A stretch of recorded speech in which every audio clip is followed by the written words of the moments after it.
Now let us discuss the second property, and second property is nothing but the product property.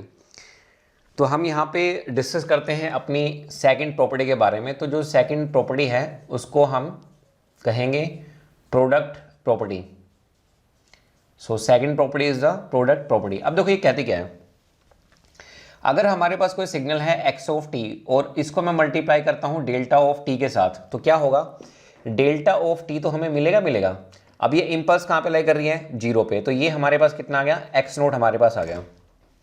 इसी तरह से अगर हमारे पास कोई सिग्नल है एक्स ऑफ टी और इसको मैं मल्टीप्लाई करता हूँ delta of t minus t note के साथ, तो क्या होगा, delta of t minus t note तो मिलेगा।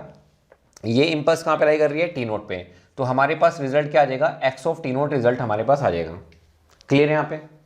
इसी तरह से अगर हम इसको प्रूव करना चाहते हैं तो आप इसको प्रूव भी कर सकते हैं। कैसे, जैसे मान लीजिए ये हमारे पास सिग्नल है एक्स ऑफ टी और ये मैं एक आर्बिट्री सिग्नल लेके चल रहा हूँ। सपोज ये सिग्नल हमारे पास है, ये जीरो है, और आपको पता है कि जो डेल्टा ऑफ टी है, delta of T is nothing but this signal.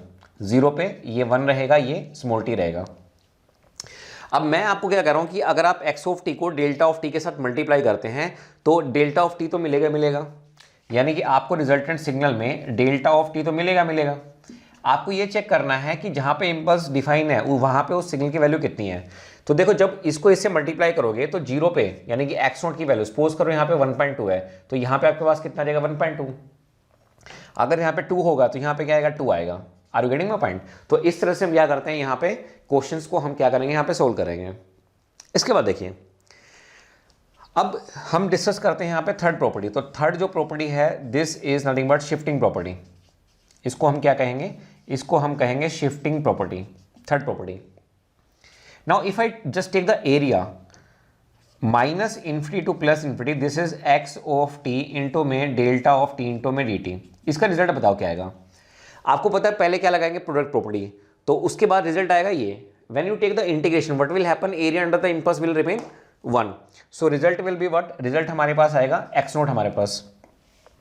इसी तरह से माइनस इन्फिनिटी से plus infinity, x of t delta of t minus t naught into में D t, so result will be x of t note.